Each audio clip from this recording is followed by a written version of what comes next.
토끼띠는 이번 7월에 어떤 색깔의 반팔을 입어야 금전운이 들어올까요? 어떤 색을 입느냐가 돈이 들어오느냐 나가느냐를 결정합니다. 나는 선대로부터 내려오는 지혜를 알게 되었습니다. 우리 조상들은 색깔과 기운의 관계를 수천 년 전부터 연구해 왔습니다. 옷 색깔 하나가 몸에 흐르는 기운을 바꿉니다.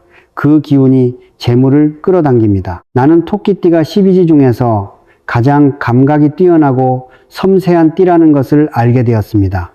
딱 맞는 색깔을 입으면 그 예리한 감각이 재물운으로 직접 연결되기 시작합니다. 어떤 색을 입어야 돈이 들어오는지, 절대 입으면 안 되는 색은 무엇인지 오늘 전부 알려드리겠습니다.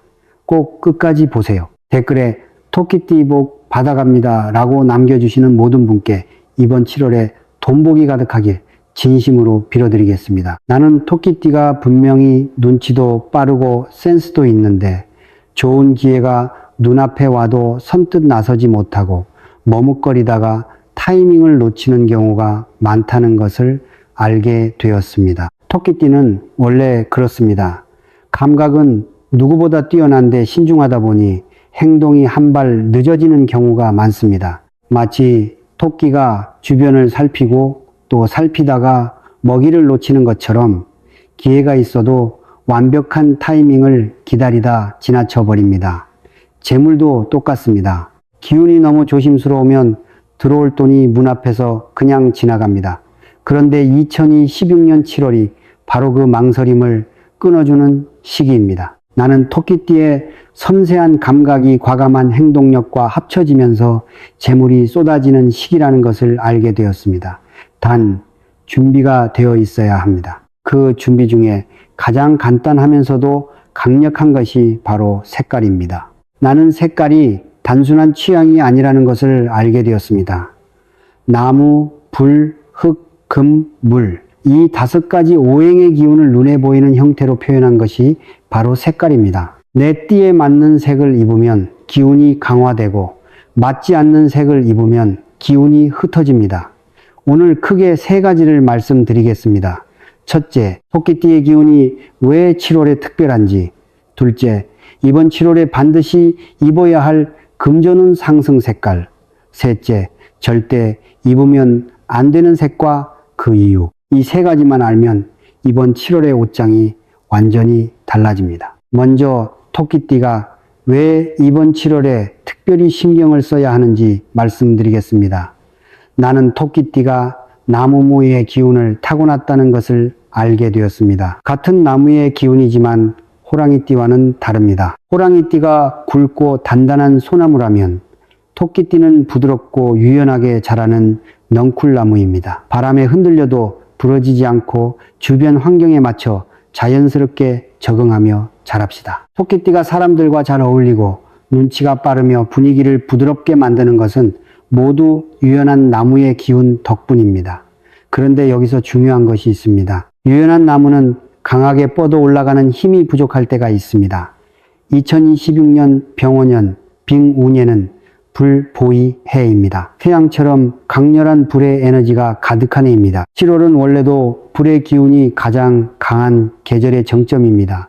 이 시기는 불의 에너지가 극에 달하는 때입니다. 토끼띠의 부드러운 나무 기운은 강한 불의 에너지를 만나면 2가지 방향으로 갈립니다. 준비가 없으면 불에 빠르게 타들어갑니다. 나무 중에서도 부드럽고 가는 나무가 불에 더 빨리 타듯이 토끼띠는 이번 7월에 조심하지 않으면 기운이 빠르게 소진됩니다. 기운이 소진되면 몸이 지치고 판단이 흐려지며 좋은 기회 앞에서도 더 크게 망설이게 됩니다. 그러나 올바른 색깔로 기운을 채워주면 강한 불의 기운이 토끼띠의 나무 기운을 따뜻하게 데워주는 원동력이 됩니다. 따뜻하게 데워진 나무는 향기를 내뿜고 가장 아름다운 모습으로 꽃을 피웁니다. 2026년 7월은 토끼띠에게 가장 풍성한 결실이 맺히는 때가 될 수 있습니다. 이게 핵심입니다. 7월에 색깔로 기운을 조절하는 것. 나는 조상들이 수천 년 전부터 알고 실천해온 지혜를 알게 되었습니다. 옛 부잣집 어른들이 절기마다 옷을 바꾸어 입은 것은 단순히 계절을 따라 입은 것이 아닙니다. 기운을 맞춰 입은 것입니다. 자, 이제 토끼띠가 이번 7월에 반드시 입어야 할 색깔을 말씀드리겠습니다. 이번 7월에 토끼띠가 입어야 할 색깔은 딱 3가지입니다. 하나씩 말씀드리겠습니다. 첫 번째는 검은색과 진한 네이비입니다. 검은색은 물씨의 색깔입니다. 나는 물이 나무를 키운다는 수생목, 쇠성모의 이치를 알게 되었습니다. 2026년 7월 불의 기운이 강한 시기에 토끼띠에게 가장 먼저 필요한 것이 바로 수분입니다. 검은색 옷을 입으면 물의 기운이 몸 안으로 들어와 빠르게 소진되는 나무 기운을 채워줍니다. 기운이 채워지면 몸이 가볍고 머리가 맑아지며 평소보다 과감하게 결정을 내릴 수 있습니다. 토끼띠는 감각이 뛰어난 띠입니다. 검은색이 그 감각에 추진력까지 더해줍니다. 중요한 약속이 있는 날, 새로운 시작을 앞둔 날에는 검은색 계열을 입고 나서세요. 검은색과 진한 네이비는 이번 7월 토끼띠 옷장의 1순위입니다. 두 번째는 초록색과 연두색 계열입니다. 초록색은 나무모의 색깔입니다. 토끼띠 본래의 기운과 같은 색입니다. 같은 기운끼리 만나면 힘이 2배가 됩니다. 강한 불에 토끼띠의 나무 기운이 지칠 때 초록색 옷이 그 기운을 되살려줍니다. 특히 토끼띠에게는 진한 초록보다 밝고 부드러운 연두색이 더 잘 맞습니다. 토끼띠의 유연하고 섬세한 기운과 연두색의 맑은 생명력이 만나면 재물을 끌어당기는 부드러운 자력이 생깁니다. 억지로 당기는 것이 아니라 자연스럽게 좋은 것들이 다가오는 기운입니다. 사람들이 토끼띠에게 먼저 다가오고 그 사람들이 기회와 재물을 함께 데려옵니다. 초록색, 연두색 계열은 사람을 만나는 날, 새로운 인연을 맺는 날에 꼭 챙겨 입으세요. 세 번째는 하늘색과 밝은 파란색 계열입니다. 하늘색도 물새의 기운을 담고 있습니다. 검은색이 깊고 묵직한 물이라면 하늘색은 맑고 시원하게 흐르는 물입니다. 나는 토끼띠가 감수성이 풍부하고 주변 분위기에 영향을 많이 받는다는 것을 알게 되었습니다. 기운이 무거워지면 쉽게 위축되고 좋은 기회 앞에서도 자신감을 잃습니다. 하늘색 옷을 입으면 그 무거운 기운을 씻어내고 맑고 가벼운 상태가 됩니다. 맑은 기운은 직관을 살려줍니다. 토끼띠의 뛰어난 직관이 살아나면 어느 길이 재물로 이어지는지 자연스럽게 보이기 시작합니다. 하늘색과 밝은 파란색 계열은 중요한 결정을 앞둔 날, 기운을 맑게 하고 싶은 날에 꼭 챙겨 입으세요. 정리하면 이렇습니다. 검은색이나 네이비를 입으면 물의 기운이 나무를 채워줘 추진력이 생깁니다. 초록색, 연두색을 입으면 토끼띠 본연의 기운이 2배로 살아납니다. 하늘색, 파란색을 입으면 직관이 맑아지고 재물길이 보이기 시작합니다. 이 3가지 색깔 계열로 이번 7월을 보내세요. 여러분, 옷장에 이미 있는 옷들을 다시 꺼내보세요. 이 색상 계열의 옷이 의외로 많을 겁니다. 그런데 토끼띠 여러분, 여기서 잠깐 중요한 말씀을 드리겠습니다. 자, 이제 정말 중요한 내용입니다. 입으면 좋은 색이 있는 것처럼 절대 조심해야 할 색도 있습니다. 무심코 매일 입고 있으면 재물운이 조용히 새어나가게 됩니다. 첫 번째로 조심해야 할 색은 흰색, 회색, 은색 계열입니다. 이는 금짐의 색깔입니다. 나는 금이나무를 벤다는 금극목 진어무의 이치를 알게 되었습니다. 호랑이띠처럼 굵은 나무라면 금의 기운에 잘려도 버팁니다. 그런데 토끼띠처럼 부드럽고 유연한 나무는 금의 기운 앞에서 훨씬 더 빠르게 꺾입니다. 흰색 계열을 입으면 토끼띠의 섬세한 기운이 잘려나가고 자신감이 급격히 떨어집니다. 평소보다 더 소극적이 되고 당연히 내 것이 될 기회를 스스로 포기하게 됩니다. 특히 중요한 결정이나 협상이 있는 날 흰색을 입으면 상대방에게 기가 죽어 보이고 원하는 결과를 얻지 못합니다. 흰색이 원래 나쁜 색은 아닙니다. 단지 토끼띠에게만큼은 이 시기에 맞지 않는 색이라는 것을 알게 되었습니다. 중요한 날만이라도 반드시 피하세요. 두 번째로 조심해야 할 색은 빨간색과 주황색 계열입니다. 이는 불, 부와의 색깔입니다. 2026년 7월은 이미 불기운이 극에 달한 때입니다. 토끼띠의 부드러운 나무 기운은 불 앞에서 빠르게 타들어갑니다. 거기다 빨간색 옷까지 입으면 몸 안팎으로 불의 기운이 넘쳐서 기운이 급격히 소진됩니다. 기운이 소진되면 작은 일에도 쉽게 지치고 판단이 흐려지며 충동적으로 돈을 쓰는 일이 생깁니다. 특히 나는 토끼띠가 기운이 소진되면 쇼핑이나 외식으로 위로를 찾는 경향이 생긴다는 것을 알게 되었습니다. 그 순간순간이 모여서 재물이 조금씩 새어나갑니다. 소띠에게는 빨간색이 최고의 색일지 몰라도 토끼띠에게 이번 7월의 빨간색은 기운을 빠르게 태워버리는 색입니다. 이 차이를 꼭 기억하세요. 두 가지만 기억하시면 됩니다. 흰색, 회색 계열은 이번 7월 중요한 날에는 반드시 피하세요. 빨간색, 주황색 계열은 이번 7월에 가급적 피하세요. 대신 검은색, 초록색, 하늘색으로 기운을 채우시면 됩니다. 이것만 바꿔도 이달의 기운이 달라집니다. 자, 오늘 말씀드린 내용을 한 번 더 정리해 드리겠습니다. 2026년 7월, 이 시기는 토끼띠에게 망설임을 끊고 재물을 잡는 분기점입니다. 올바른 색으로 기운을 채워주면 섬세한 감각이 과감한 행동으로 이어집니다. 반드시 입어야 할 색입니다. 검은색과 네이비는 물의 기운이 나무를 채워줘 추진력이 생깁니다. 초록색과 연두색은 토끼띠 본연의 기운을 2배로 살려줍니다. 하늘색과 파란색은 직관이 맑아지고 재물길이 보이기 시작합니다. 조심해야 할 색 2가지입니다. 흰색, 회색 계열은 토끼띠의 섬세한 기운을 꺾습니다. 빨간색, 주황색 계열은 기운이 빠르게 타들어가 재물이 새어나갑니다. 오늘 당장 옷장을 한번 열어보세요. 검은색, 초록색, 하늘색, 반팔이 있으면 그걸 맨 앞에 꺼내두세요. 이것만 해도 한 달의 기운이 달라집니다. 그리고 아까 말씀드린 호환석 팔찌는 망설이는 토끼띠에게 가장 필요한 원석입니다. 옷 색깔로 외적인 기운을 잡고 몸에는 호환석으로 기운의 뿌리를 내리세요.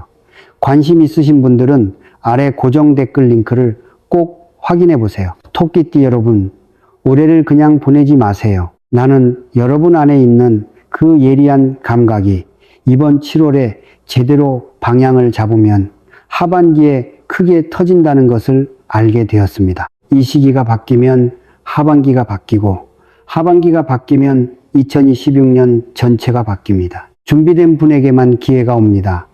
여러분은 오늘 이미 준비를 시작하셨습니다. 오늘 영상이 도움이 되셨다면 좋아요 한 번만 눌러주세요. 구독도 꼭 눌러주세요. 다음 영상에도 토끼띠 여러분께 꼭 필요한 정보를 준비해 두겠습니다. 댓글에 토끼띠 복 받아갑니다 라고 남겨주세요. 남겨주신 모든 분 한 분 한 분께 이번 시기에 재물이 가득하시길 진심으로 빌어드리겠습니다. 주변에 토끼띠 가족이나 친구분이 계시면 이 영상을 꼭 공유해 주세요. 소중한 분께 드리는 최고의 선물이 될 것입니다. 2026년 7월 토끼띠 여러분 모두 대박나세요. 감사합니다. 방금 전까지는 기운과 색상에 대한 이야기였습니다.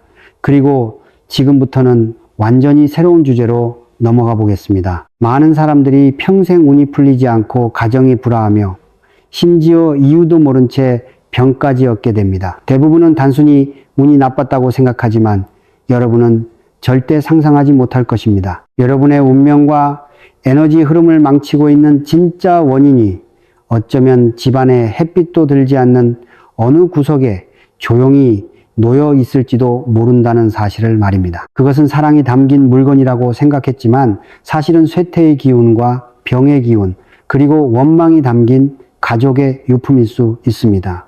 옛사람들은 대대로 이런 말을 전해왔습니다. 한 가지는 남기지 말라. 남기면 자손에게 해가 된다. 이 말은 거슬리게 들릴 수도 있고 어떤 사람들은 허황된 말이라고 비난할지도 모릅니다. 하지만 감정적으로 반응하기 전에 그 안에 담긴 에너지의 얽힘과 심리적 암시에 대해 끝까지 들어보시기 바랍니다. 본격적으로 이야기하기 전에 간단한 행동 하나를 부탁드리겠습니다. 지금 이 영상을 보고 있다면 오른손 엄지로 화면에 작은 하트 표시를 가볍게 눌러보세요. 이것은 저를 위한 것이 아닙니다. 에너지의 관점에서 보면 스스로 인정하고 연결하는 모든 행동은 우주를 향해 나는 부정적인 에너지를 정리할 준비가 되어 있고 밝고 건강한 기운을 받아들일 준비가 되어 있다는 신호를 보내는 것이기 때문입니다. 하트를 누르는 순간 여러분의 손가락은 하나의 스위치가 되어 과거에 보이지 않는 얽힘을 끊어내고 앞으로 이어질 복의 흐름과 연결됩니다. 댓글에 가와만사성이라는 5글자를 남겨도 좋습니다. 이 말은 단순한 구호가 아니라 오랜 세월 전부터 내려온 좋은 기운의 암호와도 같습니다. 직접 적는 순간 여러분의 가정이 평안해지는 씨앗 하나를 심는 것이 됩니다. 자, 이제 이 행동을 마쳤다면 지금부터의 내용은 바로 여러분을 위한 이야기입니다. 오늘은 절대 집에 남겨두어서는 안 되는 4가지 유품에 대해 알려드리겠습니다. 만약 지금 이 순간을 그냥 지나친다면 여러분은 집안 구석의 물건 하나가 어떻게 건강과 재물 그리고 가정의 화목을 조용히 무너뜨리고 있는지 놓칠 수도 있습니다. 먼저 가장 근본적인 개념부터 짚고 넘어가겠습니다. 집이란 무엇일까요? 동양의 전통적인 관념에서는 살아있는 사람은 양의 기운을 지녔다고 하고 세상을 떠난 사람은 이의 기운으로 돌아간다고 여깁니다. 집은 살아있는 사람이 머무는 공간이며 그 핵심은 생명력이 끊임없이 순환하는 양의 에너지 공간을 만드는 데 있습니다. 가정이 번창하려면 그 기운이 계속 순환하고 신선하며 활력이 넘쳐야 합니다. 한의학에서 기혈이 잘 통하면 병이 생기지 않고 막히면 온갖 질병이 생긴다고 하듯 집안의 기운도 마찬가지입니다. 만약 집안에 죽음과 쇠퇴를 상징하는 침체된 물건들이 가득하다면 그 집의 생명력은 멈추게 됩니다. 어떤 사람들은 이런 이야기가 너무 비현실적이라고 말합니다. 그렇다면 현대 과학의 관점으로 이야기해 보겠습니다. 양자역학에는 양자 얽힘이라는 유명한 개념이 있습니다. 두 입자가 강하게 결합한 뒤 서로 떨어져 있어도 한쪽의 상태 변화가 다른 쪽에 영향을 줄 수 있다는 이론입니다. 사람과 물건 사이에도 이와 비슷한 깊은 연결이 존재한다고 볼 수 있습니다. 어르신들이 수십 년 동안 한 지붕 아래에서 생활하며 사용하던 물건과 입던 옷에는 단순한 생체 정보뿐 아니라 생의 마지막 시기에 형성된 의식의 흔적까지 남게 됩니다. 만약 그 마지막 시간이 오랜 병고와 죽음에 대한 두려움, 삶에 대한 허무함 또는 재산 문제로 인한 가족 간의 원망으로 가득했다면 그런 부정적인 의식의 흔적은 마치 녹음된 테이프처럼 가장 가까이 사용하던 물건들에 깊이 새겨질 수 있습니다. 그리고 그 물건들을 살아있는 사람들이 생활하는 공간에 그대로 두면 마치 하루 종일 전파를 내보내는 송신탑처럼 집 전체의 에너지에 서서히 영향을 미치게 됩니다. 심리학적으로 보더라도 우리가 눈으로 보는 모든 물건은 뇌에서 순식간에 해석되고 감정을 불러일으킵니다. 매일 유품이 놓인 구석을 지나칠 때마다 무의식은 죽음과 상실, 고통의 기억을 떠올리게 됩니다. 이런 심리적 신호에 오랫동안 노출되면 스트레스 호르몬 수치가 높아지고 면역력이 떨어지며 기분이 가라앉고 심지어 원인을 알 수 없는 질병으로 이어질 수도 있습니다. 이것은 미신이 아니라 심리와 환경이 만들어내는 현실적인 영향입니다. 첫 번째로 절대 남겨두어서는 안 되는 물건은 가장 마음 아프고 버리기 어려운 것입니다. 바로 고인이 생전에 오랫동안 입었던 옷, 특히 투병 말기에 입었던 옷들입니다. 여기까지 듣고 벌써 눈시울이 붉어지는 분들도 있을 것입니다. 이건 우리 어머니가 손수 떠주신 스웨터예요. 이건 아버지가 가장 아끼던 코트예요. 아직도 그분의 채취가 남아있는 것 같아요.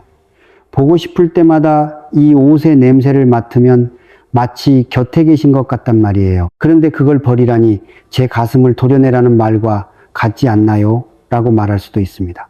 그 마음 충분히 이해합니다. 하지만 잠시 감정을 내려놓고 제 질문에 답해 보세요. 그 옷을 남겨둔 뒤 평소에는 어떻게 하고 있나요? 사실 입지도 못한 채 조심스럽게 옷장 가장 깊숙한 곳에 넣어두고 있지 않나요? 그렇다면 다시 묻겠습니다. 밤이 깊어지고 마음이 약해졌을 때 옷장을 열어 그 옷을 보는 순간 여러분의 마음에 떠오르는 것은 따뜻한 위안과 힘인가요? 아니면 숨이 막힐 정도로 무거운 슬픔인가요? 처음에는 위로가 될 수 있습니다. 하지만 시간이 흐를수록 그것은 결국 사라지지 않는 만성적인 고통으로 변하게 됩니다. 심리학에서는 이를 끝나지 않은 애도라고 설명하기도 합니다. 그 옷을 볼 때마다 여러분의 뇌는 사랑하는 사람을 떠나보내던 순간의 아픔을 반복해서 재생합니다. 결국 옷 한 벌로 스스로에게 보이지 않는 감옥을 만들고 과거에 자신을 묶어둔 채 앞으로 나아가지 못하게 만드는 것입니다. 그게 당신에게 공평한 일일까요? 그리고 당신 곁에서 당신에게 의지하고 있는 배우자와 아이들에게도 공평한 일일까요? 더 중요한 것은 만약 돌아가신 부모님이 하늘에서 이 사실을 알고 계신다면 어떨까요? 자신이 가장 아끼던 자식이 자신이 남긴 낡은 옷 한 벌 때문에 하루 종일 넋이 나간 채 살아가고 삶이 엉망이 되어 있는 모습을 본다면 과연 저 세상에서 편히 쉴 수 있을까요? 분명 마음 아파하고 미안해 하실 것입니다. 전통적인 기운 이론에 따르면 오랫동안 병을 앓은 사람은 몸속 경락이 끊어지고 오장육부의 기운이 쇠약해지면서 생의 마지막 시기에 강한 탁기와 병든 기운을 내뿜게 됩니다. 이런 기운에는 사람을 잠식하는 힘이 있다고 합니다. 여러분은 중환자실에 들어가 본 적이 있나요? 문을 열고 들어서면 최신 공기정화기가 돌아가고 있고 실내는 깨끗하게 정돈되어 있지만 이상하게도 온몸이 선뜩해지고 가슴이 답답해지며 설명하기 어려운 압박감을 느끼게 됩니다. 그것은 수많은 임종 직전 사람들의 쇠약한 기운이 한 곳에 모여 흩어지지 않기 때문이라고 합니다. 그리고 고인이 생전에 매일 몸에 걸치고 입었던 옷은 하루 24시간 내내 몸을 감싸고 있었기 때문에 이미 그런 병든 기운과 쇠약한 기운이 깊이 배어 있습니다. 그런데 그런 옷을 자신의 옷장에 넣어 다른 옷들과 함께 보관하고 심지어 직접 입기까지 한다면 어떨까요? 그것은 스스로 자신의 몸으로 그 부정적인 기운을 받아들이는 것과 다르지 않습니다. 실제 사례를 하나 말씀드리겠습니다. 예전에 제자 한 명이 있었는데 정말 효심이 깊었습니다. 그의 아버지는 암으로 세상을 떠났고 마지막까지 매우 고통스러워 하셨습니다. 아버지가 돌아가신 뒤 그는 아버지가 가장 아끼던 순모 코트를 수없이 드라이클리닝 한 뒤 깨끗해졌다고 생각하고 자신의 안방 옷장에 보관했습니다. 그런데 이상하게도 아버지가 돌아가신 이후 소처럼 건강하던 그 청년이 이유 없이 기침을 하기 시작했습니다. 감기 때문도 아니었고 밤만 되면 목이 간질거려 잠을 이루지 못할 정도로 심하게 기침했습니다. 대학병원에서 컴퓨터 단층 촬영, CT도 하고 알레르기 검사도 받았지만 의사는 폐에 아무 이상이 없다고 했습니다. 그런데도 그는 낫지 않았습니다. 몸은 빠르게 야위어갔고 정신도 흐려졌으며 회사 일까지 급격히 기울기 시작했습니다.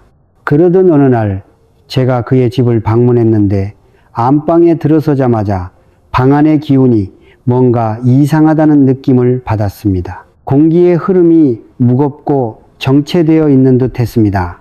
그래서 물었습니다. 혹시 방 안에 부모님이 사용하시던 물건을 보관하고 있나요? 그러자 그는 문득 생각난 듯 그 코트를 꺼내 보였습니다. 저는 말했습니다. 이번 한 번만 제 말을 믿고 햇빛이 강하게 내리쬐는 맑은 날 정오에 이 옷을 정중하게 보내드리세요.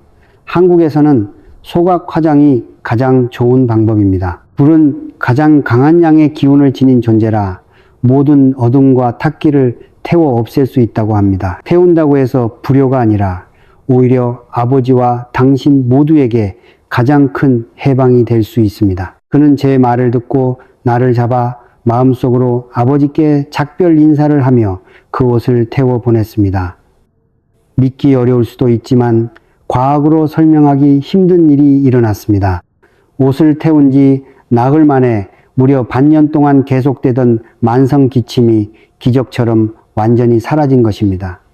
그는 다시 맑은 정신을 되찾았고 운도 함께 돌아왔습니다. 이것이 바로 기운의 힘이라고들 말합니다. 그래서 몸에 직접 닿았던 옷은 가장 단정하고 깨끗하며 생전에 가장 아끼던 옷 2벌 정도만 남겨 화장할 때 함께 보내드리는 것이 좋습니다. 그렇게 해야 고인도 단정하고 깨끗한 모습으로 저 세상으로 떠날 수 있습니다. 나머지 옷들은 정리할 것은 정리하고 태울 것은 태워야 하며 절대로 침실이나 옷장에 보관해 살아있는 사람의 발목을 붙잡아서는 안 됩니다. 그리고 절대로 남겨두어서는 안 되는 두 번째 물건은 더욱 강한 인식에 충격을 줍니다. 바로 고인이 생전에 다 먹지 못한 약과 건강식품, 그리고 휠체어, 산소발생기, 간병용 침대, 혈압계 같은 각종 의료기기들입니다.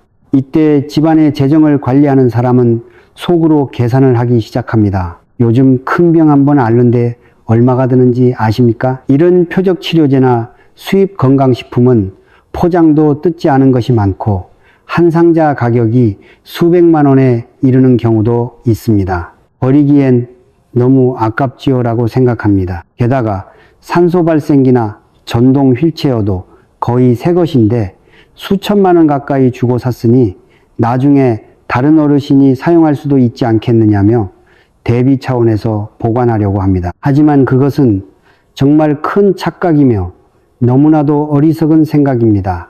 내가 묻고 싶습니다. 이 휠체어와 이 표적 항암제를 남겨두는 이유가 무엇입니까? 혹시 집안에 또 같은 중병 환자가 생겨서 다시 사용하게 되기를 바라는 것입니까? 스스로를 위해 만일의 사태에 대비하는 것입니까? 아니면 가족 모두에게 불길한 씨앗을 심는 것입니까? 우리 조상들은 오랜 세월 동안 무엇을 가장 중요하게 여겼을까요? 바로 좋은 징조와 긍정적인 심리 암시입니다.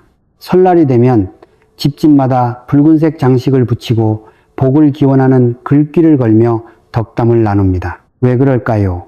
환경은 인간에게 끊임없이 신호를 보내기 때문입니다. 집안을 기쁨과 건강이 가득한 분위기로 채우면 잠재의식은 자연스럽게 긍정적인 메시지를 받아들이게 되고 면역력과 삶을 향한 의지도 높은 수준으로 유지됩니다. 그런데 지금 여러분은 무엇을 하고 있습니까? 고통과 좌절, 육체적 괴로움과 죽음을 떠올리게 하는 약병과 의료기기를 집안 구석에 그대로 쌓아두고 있습니다. 한번 상상해 보십시오. 하루 종일 지친 몸으로 퇴근해 집에 돌아왔는데 현관을 열자마자 복도 한쪽에 돌아가신 가족이 사용하던 침침한 휠체어가 놓여 있습니다. 냉장고에서 물을 꺼내려고 문을 열었더니 맨 윗칸에 항암제와 진통제가 가지런히 놓여 있습니다. 그 순간 여러분의 뇌와 잠재의식에는 어떤 일이 일어날까요? 곧바로 가족이 병상에 누워 쇠약해진 모습으로 신음하던 장면이 떠오를 것입니다. 스트레스 호르몬은 급격히 올라가고 감정은 순식간에 바닥으로 떨어집니다. 시간이 지나면 집은 더 이상 휴식과 재충전을 위한 안식처가 아니라 질병과 죽음을 기념하는 박물관이 됩니다. 그런 공간에서 사는 사람은 매일같이 부정적이고 쇠퇴한 심리 암시를 받게 됩니다. 심리학에는 자기 충족적 예언이라는 유명한 개념이 있습니다. 흔히 생각한 대로 이루어진다고 말하는 그것입니다. 매일 약을 보고 질병에 집중하며 차가운 의료기기 분위기에 둘러싸여 있다면 몸이 건강할 수 있겠습니까? 좋은 기운이 유지될 수 있겠습니까? 몇 년 지나지 않아 가족들은 이유 없이 여기저기 아프고 심지어 큰 병에 걸릴 수도 있습니다. 그제야 처음에 아끼려고 했던 몇백만 원의 약값과 휠체어 비용이 결국 수천, 수억 원의 의료비로 돌아왔다는 사실을 깨닫게 됩니다. 정말 그 계산이 맞다고 생각합니까? 그렇다면 이런 물건들은 어떻게 처리해야 할까요? 방법은 간단합니다. 약은 아무리 비싸더라도 유효기간이 지났다면 과감히 폐기해야 합니다. 개봉하지 않은 약은 정식 의료기관이나 지정수거처를 통해 처리하고 절대 집에 보관하지 마십시오. 휠체어, 산소발생기, 의료용 침대 같은 물건 자체가 잘못된 것은 아닙니다. 문제는 놓여있는 장소입니다. 그것을 집에 두면 병의 기억과 불길한 분위기가 남지만 요양원이나 복지시설에 기부하거나 치료를 받는 어려운 가정에 저렴하게 양도하면 큰 선행이 됩니다. 아픈 기억을 담고 있던 물건을 밖으로 보내는 순간 물리적으로는 집안의 무거운 분위기를 정리하게 되고 마음의 측면에서는 떠난 가족을 대신해 좋은 일을 한 셈이 됩니다. 그런 선행은 결국 가족과 후손에게 좋은 영향으로 되돌아옵니다. 이것이 현명한 사람이 선택하는 가장 가치 있는 결정입니다. 그리고 절대로 남겨봐서는 안 되는 세 번째 물건은 인간 본성의 가장 깊은 부분과 관련되어 있으며 바로 망자의 강한 원망이 스며들었거나 상속인들 사이에 갈등을 일으키기 쉬운 물건들입니다. 사람은 빈손으로 왔다가 빈손으로 떠나지만 살아가며 자신만의 소중한 재산을 남기게 됩니다. 어떤 경우에는 오래된 집 한 채일 수도 있고 금괴나 고급 시계일 수도 있으며 때로는 수집품 시장에서 값이 치솟는 도자기나 자사오 같은 물건일 수도 있습니다. 이때 인간의 탐욕과 이기심은 마치 지옥의 아기처럼 평온해 보이던 가정 속에서 모습을 드러냅니다. 어른이 아직 병상에 누워 마지막 숨을 이어가고 있는데도 형제자매들은 이미 뒤에서 눈치를 주고받으며 계산을 시작합니다. 누가 더 가져가고 누가 덜 가져갈지를 두고 병원 복도에서 얼굴을 붉히며 다투기도 합니다. 병상에 누운 어른은 말을 하지 못해도 모든 것을 알고 있습니다. 평생 고생하며 키운 자식들이 가져갈 수도 없고 남길 수도 없는 물건 때문에 서로 등을 돌리고 싸우는 모습을 바라보는 마음이 얼마나 처절하고 분하며 허망하겠습니까? 그렇게 쌓인 원망과 슬픔, 실망은 가족들이 다투고 있는 바로 그 물건에 깊이 새겨지게 됩니다. 이 물건은 동양 전통 사상에서 원망과 한 흔의 매개체가 된다고 합니다. 부모님이 세상을 떠난 뒤 결국 그 꽃병은 장남에게 돌아갔습니다. 장남은 의기양양하게 꽃병을 집으로 가져와 거실에서 가장 눈에 띄는 자리에 당당하게 놓아두었습니다. 그는 자신이 이득을 보고 큰 재산을 얻었다고 생각합니다. 하지만 그가 모르는 사실이 있습니다. 그가 집으로 들여온 것은 보물이 아니라 시한 폭탄이라는 것입니다. 둘째나 막내딸이 집에 놀러와 문을 들어서는 순간 시선 끝에 그 꽃병이 보이면 무슨 생각을 하겠습니까? 왜 그 꽃병은 형만 가져갔을까? 부모님을 모실 때는 가장 적게 했으면서 유산을 나눌 때는 가장 많이 챙겼다고 생각할 것입니다.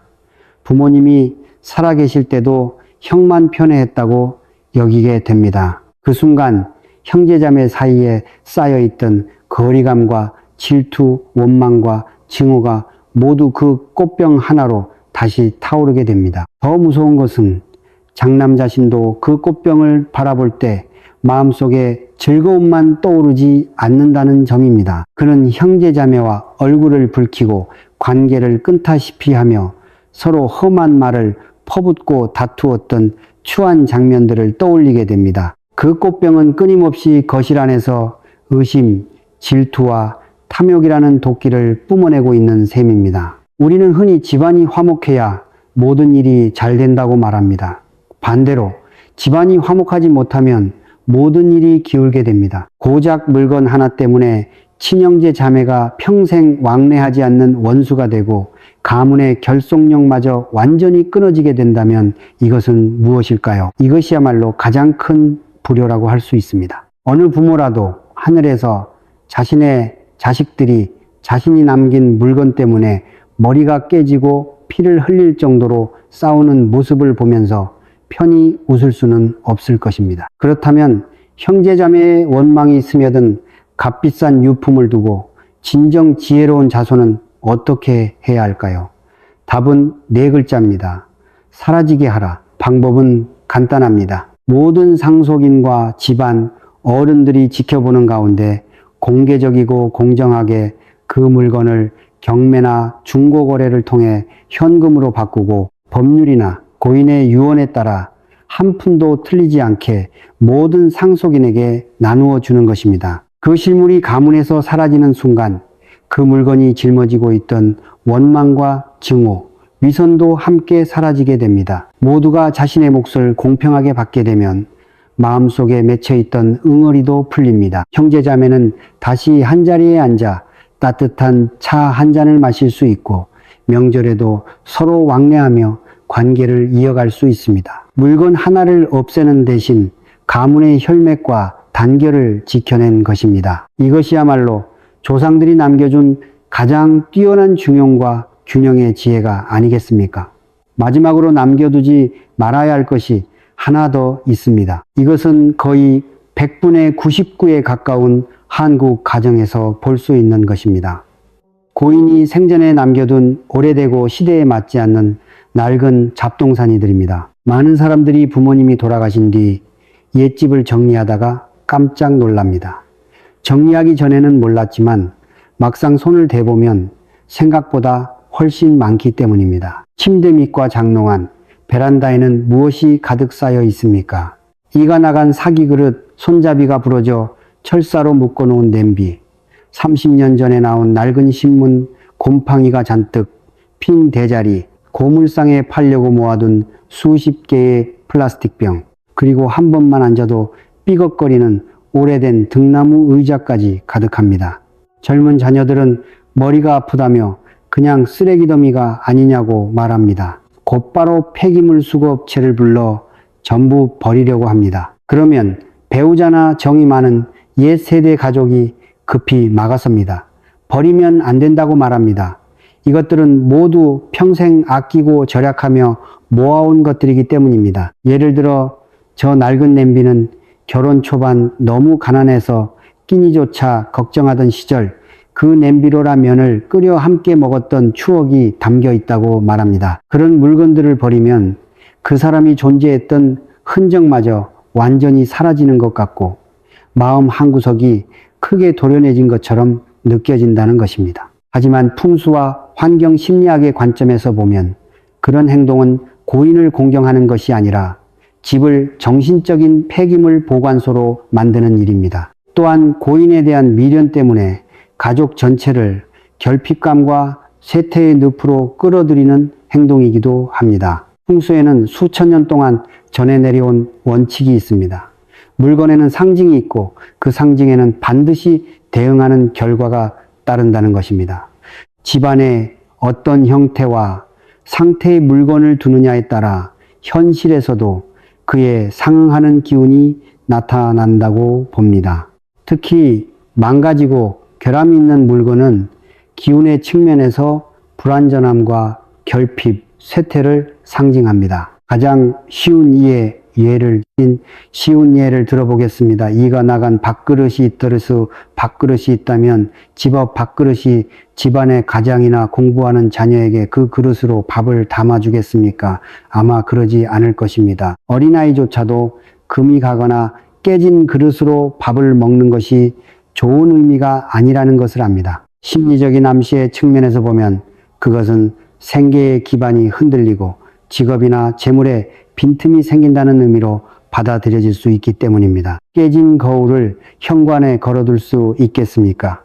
아마 그러지 못할 것입니다. 깨진 거울은 다시 온전해지기 어렵고 부부관계의 균열과 가정의 화목에 금이 가는 모습을 떠올리게 하기 때문입니다. 마찬가지로 어르신들이 남긴 누렇게 변한 오래된 신문, 고장나고 곰팡이가 핀 가전제품, 여기저기 망가진 낡은 가구들을 침대 밑이나 거실 구석구석에 가득 쌓아두면 그런 물건들은 매 순간 집안에 하나의 신호를 보내게 됩니다. 우리 집은 가난하다, 삶이 궁핍하다, 점점 쇠퇴하고 있다는 신호 말입니다.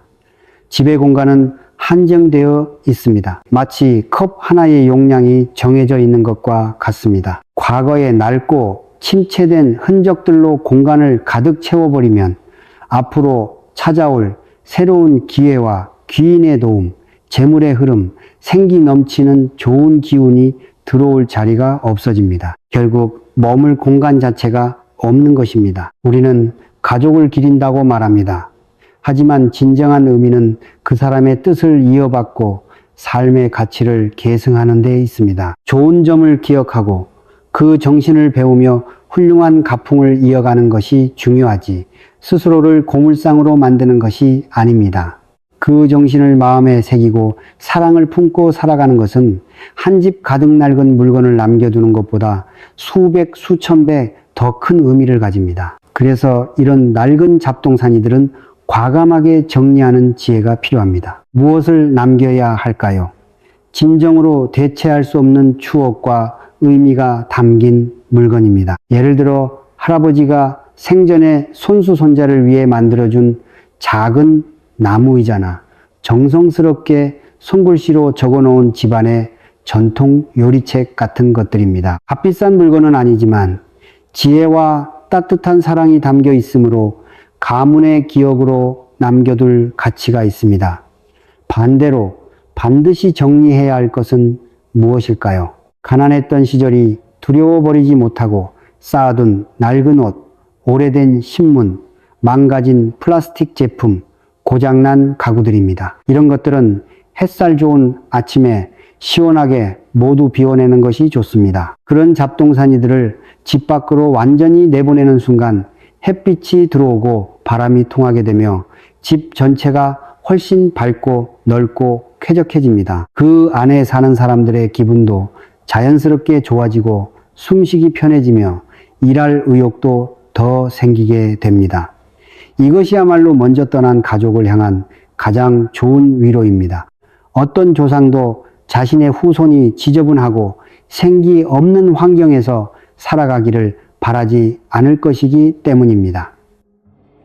여기까지 들으면 많은 분들이 또 다른 걱정을 할 수도 있습니다. 너무 지나치게 말하는 것 아니냐, 이것도 남기지 말고 저것도 남기지 말라고 하면 가족이 세상을 떠난 뒤 그 사람이 존재했던 모든 흔적을 칠판 지우듯 말끔히 없애버리라는 뜻이냐고 말입니다. 하지만 바로 그것이 우리가 흔히 빠지는 실수입니다. 한쪽 극단에서 다른 극단으로 치우치는 것입니다. 남기자고 하면 집안 가득 물건을 쌓아두고 버리자고 하면 흔적조차 남기지 않는 것입니다. 이것은 지혜가 아닙니다. 중요한 것은 균형입니다.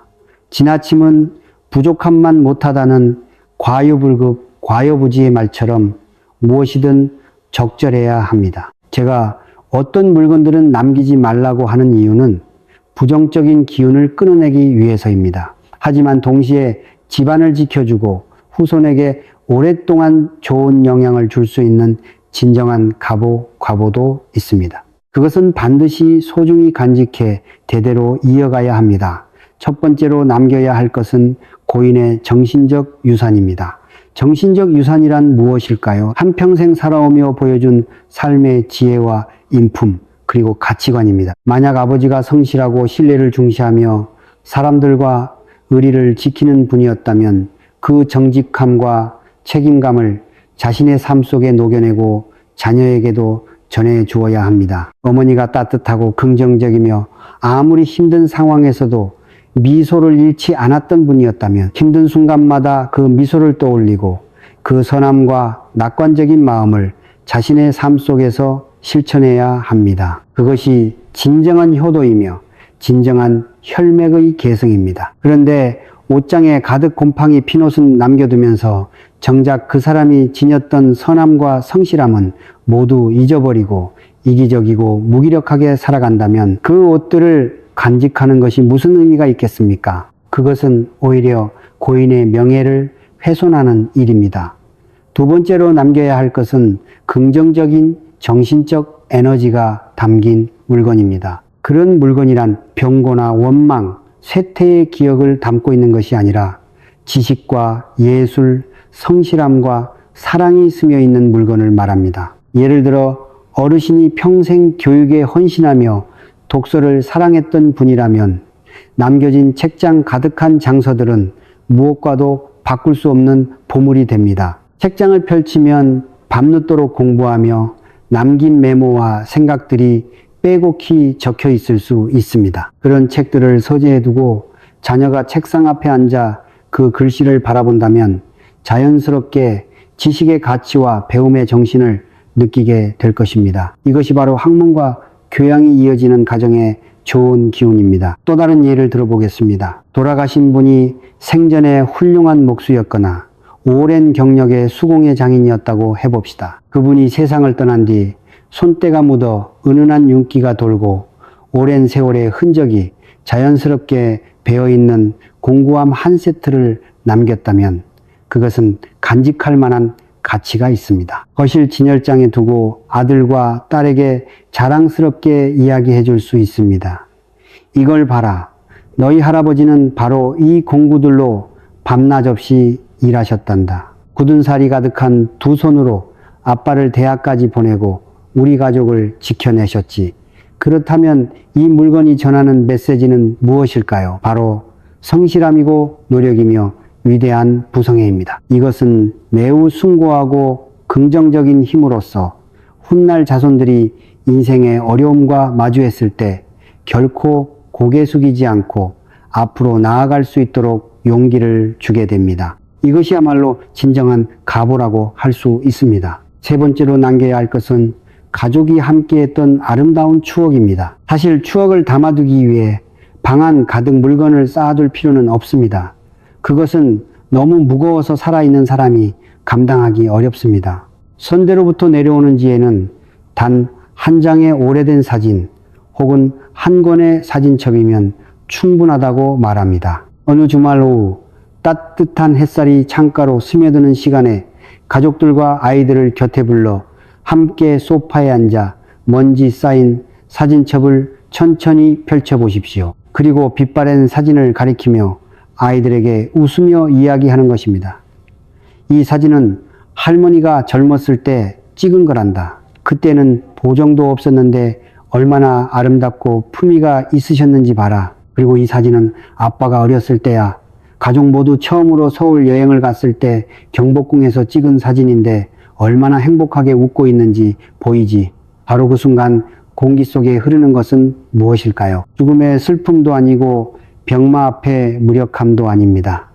그것은 여러분이 함께했던 가장 빛나고 따뜻하며 아름다웠던 순간들입니다. 따뜻한 추억은 사람을 고통 속으로 끌어내리지 않습니다. 오히려 보이지 않지만 강력한 정신적 양분이 되어 깊은 밤길을 비춰주는 등불처럼 끊임없이 용기와 힘을 줍니다. 그리고 가문의 번영을 위해서라면 세상에서 어떤 고생과 풍파라도 감수할 가치가 있다고 느끼게 해줍니다. 오늘 우리는 오랜 시간에 걸쳐 유품을 정리할 때 남기지 말아야 할 4가지와 남겨야 할 3가지를 모두 이야기했습니다. 이제 다시 한번 생각해 보십시오. 이 안에 미신적인 요소가 조금이라도 있었습니까? 없습니다. 그 핵심은 결국 2가지입니다. 하나는 이치리이고 다른 하나는 정침입니다.